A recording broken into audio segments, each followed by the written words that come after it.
यदि गुरु की आवश्यकता है तो उसकी पहचान क्या है?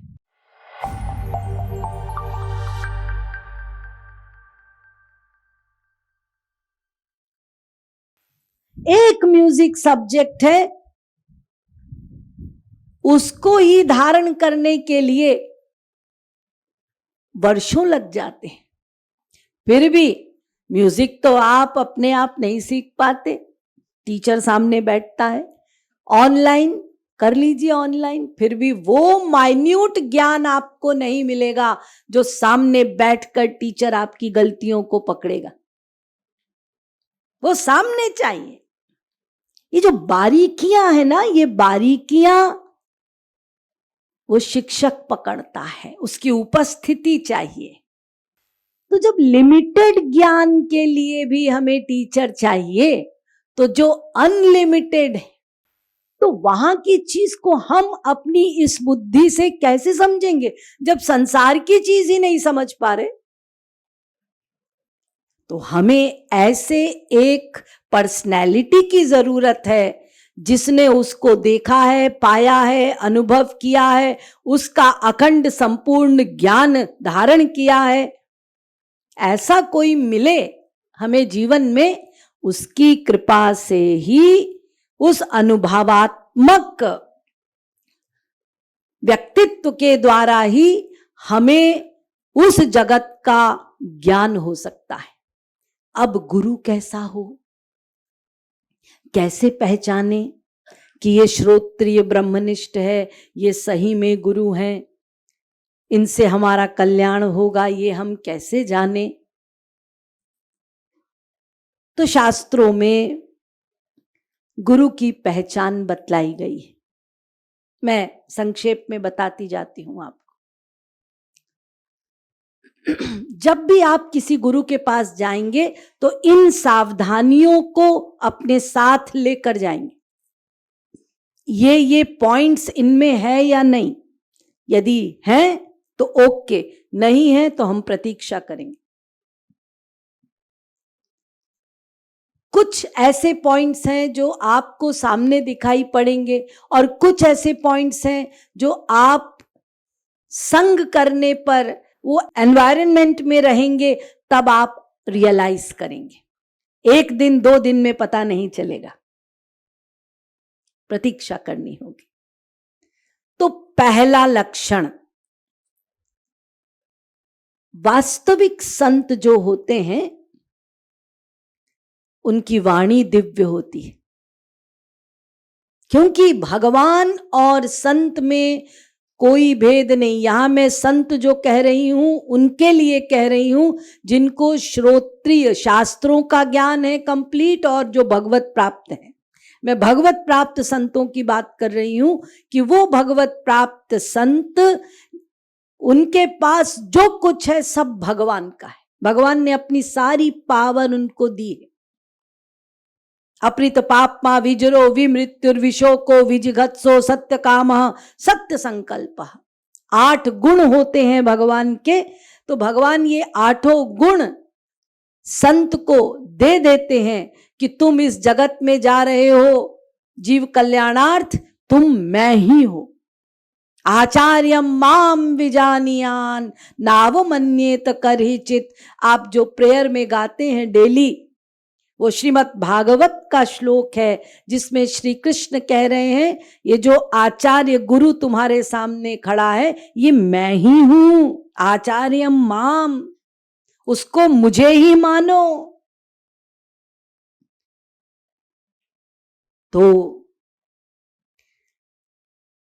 एक गुण है जो भगवान नहीं देते संत को, वो है जगत व्यापार वर्जम। सृष्टि करने का अधिकार संत को नहीं देते, बाकी सारे गुण संत के पास। इतना पावरफुल है वो संत। इसीलिए संत की जो वाणी है वो भगवान की वाणी, वो वेद वाणी अमोघ है। तो जब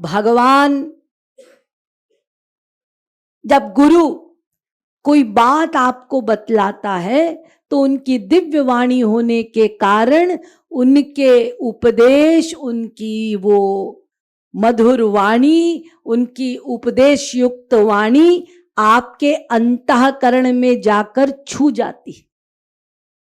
ध्यान दीजिए, जाके छूती है, टच करती है, भीतर से हिल जाता है, झंझोड़ देती है, रोमांच होता है।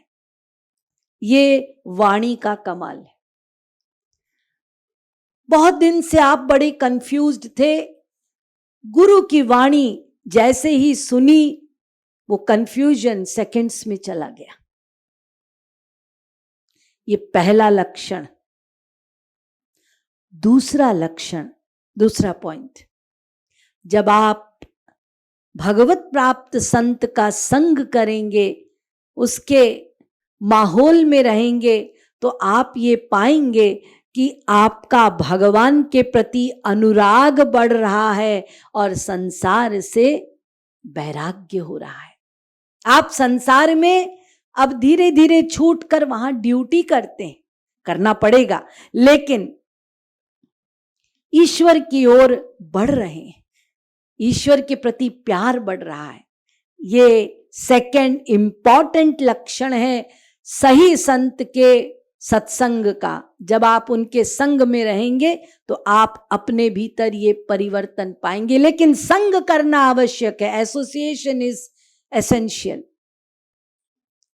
संग करना होगा। जैसे आपको ठंड लग रही है, आप ठिठुर रहे हैं और आप अग्नि के निकट जाएं और आपकी ठंड दूर ना हो, ऐसा हो नहीं सकता। आपको अग्नि को कहना नहीं पड़ेगा, अग्नि देवी बहुत ठंड लग रही है, थोड़ा गर्मी दो, जरूरत नहीं। आप गए, अग्नि का काम ही वो है। ऐसे ही गुरु का काम ही वो है, भगवत प्रेम बढ़ाना, भगवान के प्रति अनुराग बढ़ाना। आप जब उनके पास जाएंगे तो भगवान प्यारे लगेंगे, उनके जन प्यारे लगने लगेंगे, आप में भक्ति प्रस्फुटित होगी, अंकुरित होगी भक्ति। ये दूसरा लक्षण। तीसरा लक्षण, जब आप वास्तविक भगवत प्राप्त संत का संग करेंगे तो उस संत के भीतर जो भगवत प्रेम है, एक दिन उसका दर्शन कर पाएंगे। वो जो भगवत प्रेम होता है ना, संत उसको छिपा के रखता है, आउट नहीं करता। लेकिन जब भगवान के नाम कीर्तन का माहौल मिलता है और वहां उनके रूप गुण लीला का वर्णन होता है, तो वो संत जो जिनके भीतर वो प्रभु के लिए प्रेम है, वो प्रेम वो हिलोरे लेता है अंदर में, वेव्स उठती हैं। जैसे सागर में तरंगे उठती हैं, ऐसे ही वो रोमांचित होता है, वो तरंगे उठती हैं और फिर वो तरंग अपने आप में नहीं रहती, वो तूफान की तरह और साइक्लोन के समान बाहर आ जाती है। तो जैसे ही वो अगाध प्रेम जो है वो बाहर प्रकट होता है, तो उस समय कुछ लक्षण दिखाई देते हैं समाधि के। वो प्रेम समाधि के लक्षण जिस संत में आपको देखने को मिल जाए, वो संत वास्तविक भगवत प्राप्त संत है। जैसे शरीर स्थिर हो जाना, कंपन होना, पसीना निकलना, नेत्र बड़े बड़े हो जाना, रोमांच होना, पनस फल के समान रोंगटे खड़े हो जाना,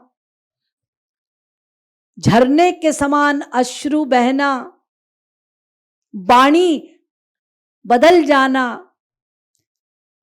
और कभी कभी अपने प्रियतम को रिझाने के लिए नृत्य करना और फिर तत्पश्चात भू पर मूर्छित होकर गिर जाना। ये प्रेम के 8 लक्षण ये प्रेमी रसिक संतों में पाए जाते हैं। किसी ज्ञानी भक्ति योगी संत है लेकिन दास्य भाव का है तो 1-2 लक्षण, सख्य भाव का है तो 2-3 लक्षण, लेकिन रसिक है, प्रेम को छका है तो उसमें 8 लक्षण एक साथ दिखाई देंगे। और यही 8 लक्षण कृपालु जी महाराज में देखने को मिलते थे प्रेम समाधि भावावेश की अवस्था में। तो रसिक संत में ये प्रेम के लक्षण होते हैं। तो ये तो हो गए लक्षण। ये 3 लक्षण से, हाँ, आप ये नहीं समझेंगे कि आज आप बैठे हैं तो तुरंत आपको वो लक्षण दिखाई पड़ जाएंगे प्रेम के, ऐसा नहीं है। वो तो जब कोई बहुत व्याकुल होता है साधक और सत्संग होता रहता है और वो जो प्रेम भीतर है जब उसमें झंझावात होता है तो फिर वो लक्षण के रूप में प्रकट होता है। तो वो कभी कभी देखने को मिलता है भावुक जनों को। तो ये हमारे हाथ की बात नहीं है। जब गुरु प्रेम समाधि में होते हैं तब वो लक्षण दिखाई पड़ते हैं। लेकिन तब आप पक्का कर लें, अब इसका पल्लू छोड़ के मुझे कहीं नहीं जाना। अब बाहर से ये जो भी करते हो हमें मतलब नहीं। हमको जो प्रेम, भगवत प्रेम चाहिए वो इनके पास है बस। यदि इनके पास पिटारी है, धन है, तो बस एक दिन इनका पल्लू पकड़ेंगे तो हमें भी मिल जाएगा। ये अवश्य देंगे। ये तो कृपालु है, दयालु है। संत कृपालु होता है। संत हृदय नवनीत समाना, तो पकड़े रहोगे तो पालोगे। तो ये रहे लक्षण।